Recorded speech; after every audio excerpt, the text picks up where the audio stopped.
You ever been excited about something that you realize God is doing and it's like, wow, this is just off the charts. There's something amazing that God is doing right now. A few weeks ago, I was reading through 2 Kings, and I came to chapter 19, and there was a word that was given to me prior to the Lord establishing and doing whatever he did with Mount of Worship, MOW, as we call it, back in 2003. I was in North Carolina, and I had received a prophetic word from Bob Jones, and there were a number of things the Lord was doing in my life. I had multiple encounters with the Lord and went into some open visions and saw blueprints and saw all kinds of things for about 11 weeks in late 2003. And I knew that we would be moving back to Columbia, South Carolina at that point in time to see this thing happen. I didn't know exactly what it was. I had no clue. But the Lord knew. And during that time, my brother actually sent me a passage of scripture. He said, I believe this is a word for you, Danny. And I didn't really know what it meant, but it was the other day when I was going through this, I read this in 2 Kings 19.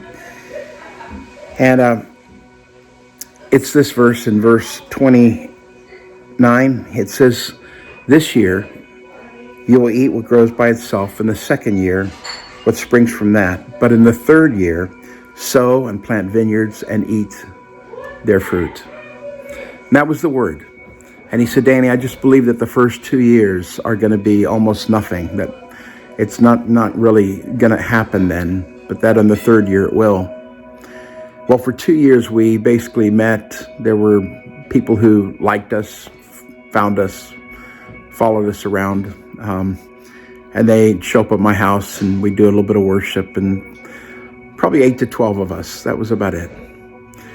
And but right before the third year began, the Lord told me to do a conference and to invite some speakers who were at that point in time very well known. They are very well known today as well.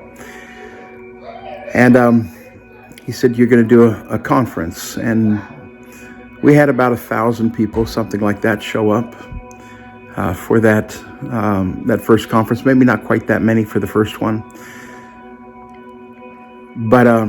But the night before that, on the eve of that, I remember looking at some of the people who'd been with me, and I said, our lives are about to change tomorrow. Something's about to happen. I don't know what it was. And it was just an explosion. People came from the nations, came from all over this nation. And it was one of the most astounding, exciting times. Somebody came out of a wheelchair during that time, walking through the crowd. We have video of that. We have, it was just an incredible time that the Spirit of God moved. And after that, people were basically saying, can we keep doing this? Can we just keep going? And there was one guy who said he was going to merge his church in with us. And so we started this thing called Merge. That's where the name came from. And we met on Saturday nights in a little room that I think had fire capacity of 92. And we had about 200 people in there. And there were bodies everywhere. People, you couldn't get in that room without getting prayer, without the Spirit of God moving on people. We saw people delivered from demons. We saw healings. We saw the most incredible thing. I'd be traveling during those days, and honestly, I was jealous that I wasn't back home in that little meeting, because the presence of God was so strong there. People came from miles around. People drove from Raleigh, 2.5, 3 hours.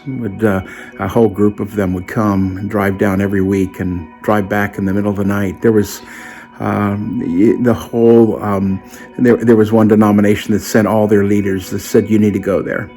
We need what they've got. There's something happening. And there was something happening. It was so precious. And through the years, I've been so aware of how fortunate, how blessed, how privileged we were to be able to experience that incredible explosion that happened.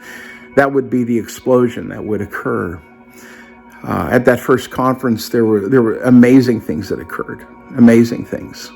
One young woman took pictures, and 4 pictures, and in that picture we could see a creature that was the face of a man and a lion and a soaring eagle and an angel presenting a baby. It was the most remarkable thing as we witnessed what God was doing very supernaturally as he birthed something. A few months later, a friend of mine in Africa who works much in the interior, he said that missionaries had gone into the interior, into villages, and said the villagers were asking them, "Oh, you're from America?" "Yes." "Have you been to Mountain of Worship?" And literally he was blown away. He was like, "How on earth do they even know about this?" And he said, "Danny, God is breathing on this. This is something God is doing." And so that was the formation of the earliest days of what happened in MOW. And on that first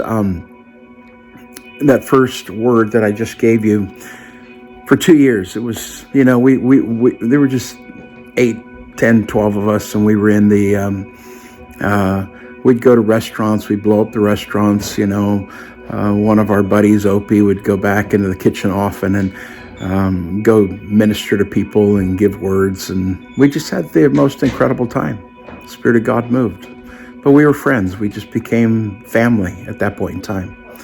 And but then it began. And it began in the 3rd year. And as I was reading through 2 Kings a couple weeks ago, it was so powerful. Because I'm reading that passage, go, "Oh, here's that verse. Here's that verse." Yeah. 1st year, 2nd year, 3rd year.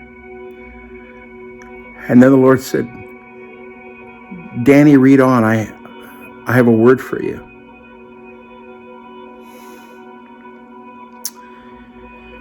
And the next verse says, "Once more."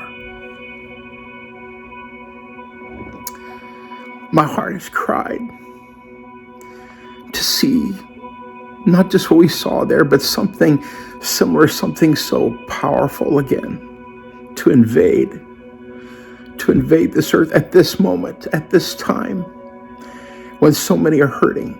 And so many don't know where they're going, and hopelessness has found a hook in people's lives. And when he said once more, I went, come on. I heard the once more. I heard, really, God? And he said, keep reading. Once more, a remnant of the kingdom of Judah. We were all about worship. Judah's all about worship. It says it will take root below and bear fruit above. And when I read that, the Lord said, I could see it actually as I was reading it. When it said taking root below, I didn't hear that. I heard we'll take root in the south and we'll bear fruit in the north. I know, wow, this is amazing. This is really amazing. God, you're going to do something. I don't know what, but you're about to do something. And I'm super, super excited to see what you're about to do. Last week, I was with my brother in South Carolina. When we moved to the United States, we moved to Lancaster County, where we stayed in the home of a man that would become known to me as Uncle Leroy. And he was the first one who ever fired me. I was picking strawberries too slow. And he said, Danny, you can just go home. I was just a teenager. And but we loved those people, and we loved them dearly. But during those days back then, he would become one of those figures in my life who would be very important. And I went down to go from Carlisle to Lancaster this past fall I farmed my team out to other people to ride home because I knew I was supposed to go down there. And I drove around all the old houses that we'd lived in and tried to find some other people to meet, but the only one that I went to Uncle Leroy's house, right alongside the Susquehanna River in Washington Borough. And he wasn't there. And started walking across over to the barn because somebody was over there. I thought I could find out maybe where he was. And as I'm walking over to the barn, this car pulls in behind my car, and I'm blocking them from being able to park. And so I quickly go back over to my car, and I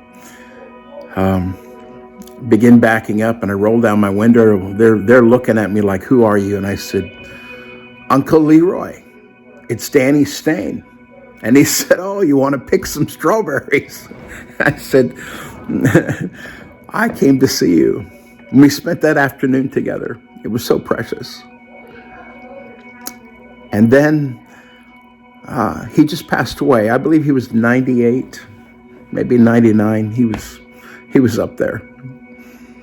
And my dad actually would be the one, my 91-year-old dad would be the one with my brother. They would fly up, and he did the funeral, or part of the funeral. And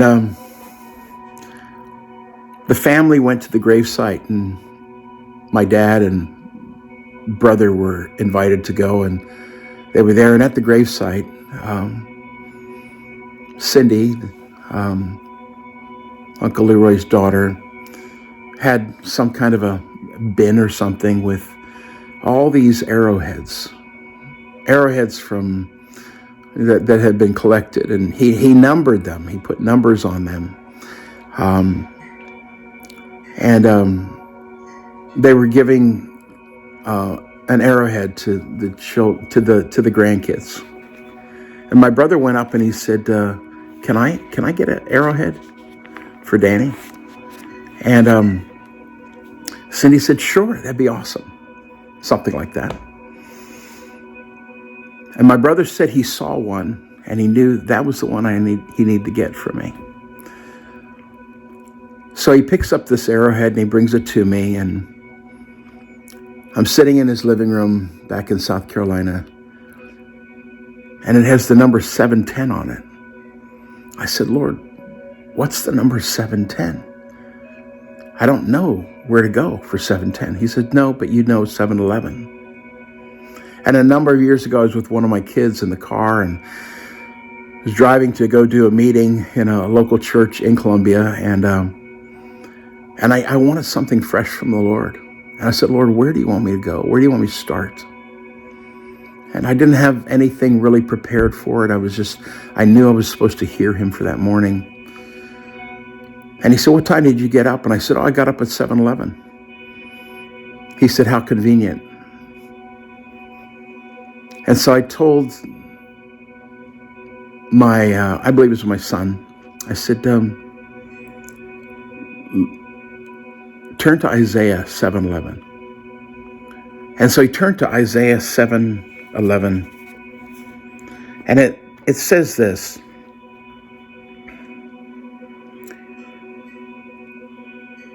"Ask the Lord your God for a sign, whether in the deepest depths or in the highest heights." But Ahaz said, "I will not ask. I will not put the Lord to the test." Then Isaiah said, "Hear now, you house of David. Is it not enough to try the patience of humans? Will you try the patience of my God also? Therefore, the Lord himself will give a sign. The virgin will conceive and give birth to a son, and will call him Emmanuel." And in the story, we realize that God is telling Ahaz to ask for a sign, but Ahaz won't. He doesn't want to overstep. He doesn't want to presume on God. So many don't want to presume on God. There's such a carefulness, like, oh, I don't want to do that.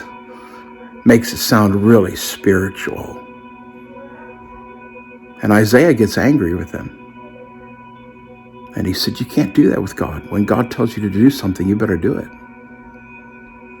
And God stepped in and gave the sign, a very powerful sign. Well, 7:10. On this arrow is 7:10. And I said, Lord, what's the 7:10?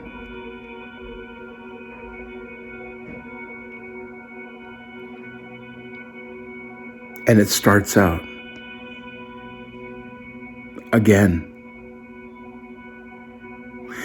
And I realized that the Lord was speaking to me exactly what he had spoken to me in 2 Kings 19. Once more. Again. The Holy Spirit came all over me. And I realized that God was about to say, he said, I'm about to do something, Danny, that's amazing. I'm not exactly sure how or where or when that's going to happen, but I know that in the midst of this whole thing, there have been some things where some people who have been stepping in, where a location, a facility was provided for us in the greater Augusta area, actually in Aiken, on the first week of August. I believe something profound is going to happen in that week. We've called it once more again. There was a period of time where the Spirit of God came in such power, where it wasn't about a meeting. It was about meeting God. And God met with us, and I'm looking forward to the same thing again. I'm looking forward to whatever it is the Father has for us in the coming days. But I believe it's going to be astounding and far beyond anything we've ever experienced. And I want to encourage you to really pray into what the Spirit of God would have you do. Already we have people that are asking for tickets and wondering when, where they can stay and all those things, and buying tickets from the West Coast. And I believe people are going to be here from all over the place, because this is not just a meeting.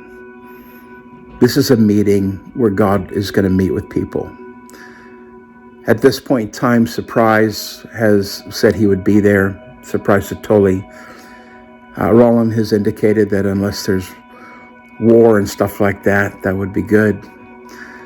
Roland Baker. There's some others that we have that we are praying through and just asking God, who do you want there who can speak into a generation of people that are totally in love with God, totally wanting to carry the heartbeat of God throughout the earth, that there's something that was explosive in those days, but will be mighty and much more explosive in these days in the presence and power of God. We encourage those of you in the area. We're going to be having a leadership and a pastors gathering, likely in the early part of June, in the Augusta area, for you to come and see how you can participate and be a part of what's going on. And we are looking for an admin team to pull together, because we're going to do a lot more than we've done with anything else in our gatherings. And we have worship leaders that are coming from throughout the area, throughout the East Coast, and even from Atlanta and Florida and some other places as well. So to form MOW Band, which is one of the most exciting things I've ever experienced. But we're going to have an awesome time. I just look forward to it, and I want to share this with you because there's real prophetic stuff in this. Bless you. I hope you have an awesome day.